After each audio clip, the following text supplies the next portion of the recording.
electronic transmission of results can threaten APC's victory in 2023. Ogunlewe. Greetings to you all. Hope we're all doing great in our respective locations.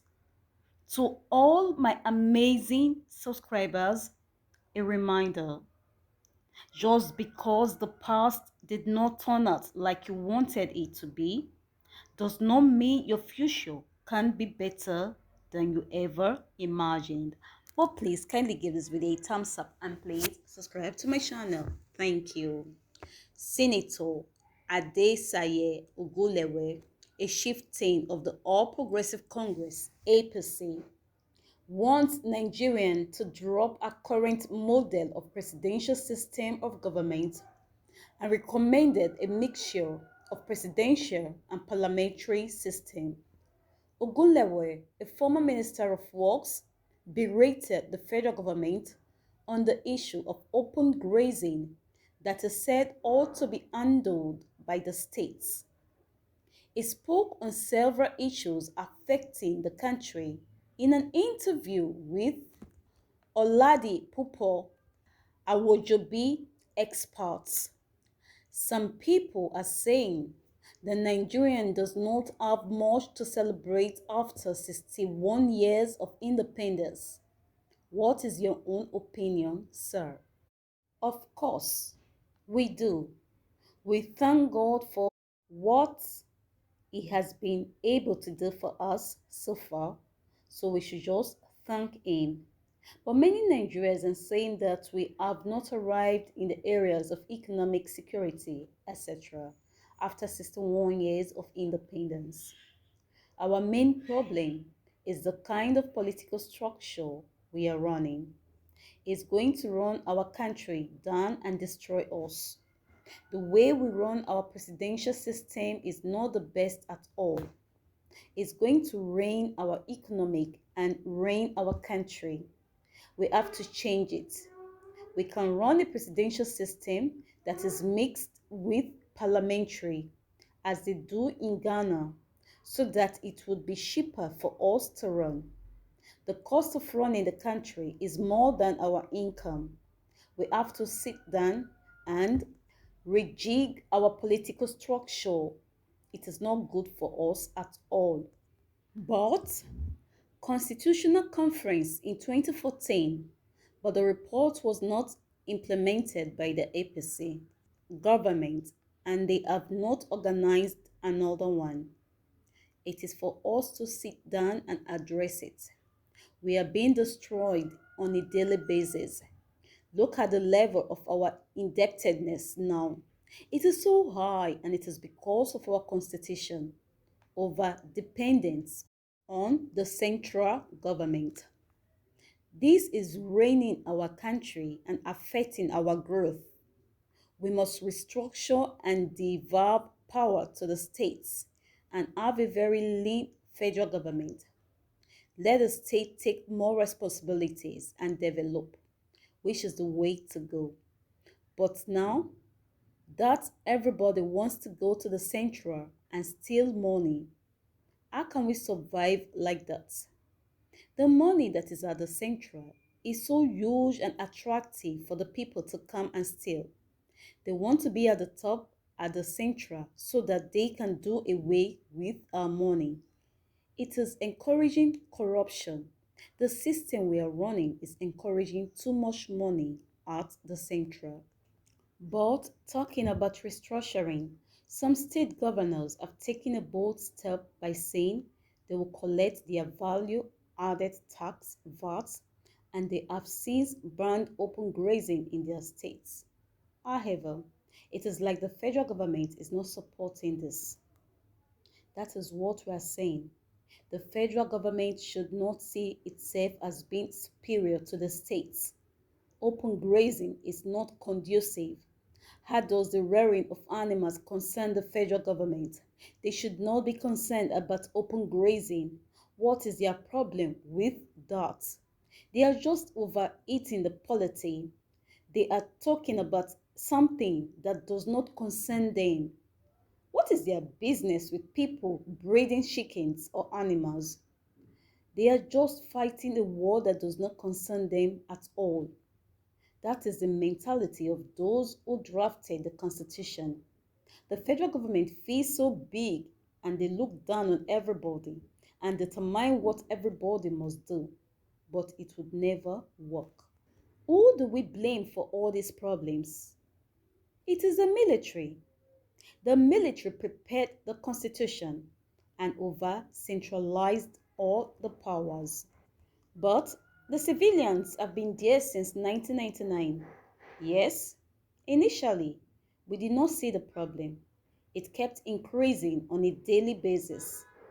But we are going to sit down very soon to address all these issues. Nobody contemplated what is going on now.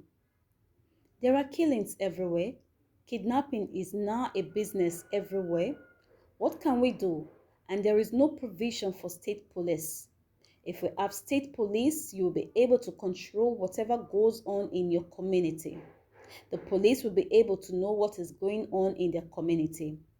But in a situation where somebody from Yobe State is the DPO in Ajegule or Ikorodu or Ekpe, he does not know the language. He does not know the people. He does not know the culture. How does he know what to do? How can he be effective security-wise? The problem is that the people that benefit from the overbearing influence of the federal government would not like it to happen, but it is going through a revolution now such that everybody will sit down and say this nonsense must stop. Sir, when the APC government was campaigning, they promised to eliminate insecurity and fight corruption. How would you assess the government of President Muhammadu Buhari on this area? All those manifestos were written by the progressives who joined the APC looking for power. They joined with the conservatives who don't think the way the progressive think. All the things they write there were progressive ideas. They have nothing to do with a conservative. It is just waste of time. A conservative does not understand all these things you are saying. So don't blame Buhari for whatever is happening in the manifestos. He did not draft it. Whatever they wrote there belonged to them, and he did not claim that he understood it. The South governors have said that the next president must come from the region in 2023, and the Northerners are saying no. How so? We reconcile this. We have gone past that. Presidency is coming to the South in 2023. They cannot sustain it. Are you saying that if the entire South is against the North will survive? They would not dare it. All those people that are talking, they are talking by the side. The real people in the north know that power is coming to the south in 2023. They can never confront the south and win. How can they win? Somebody like you wrote in for Asiwaju Bola Ahmed Tinubu to be the next president of Nigeria, but he has been away in the United Kingdom for over 3 months now.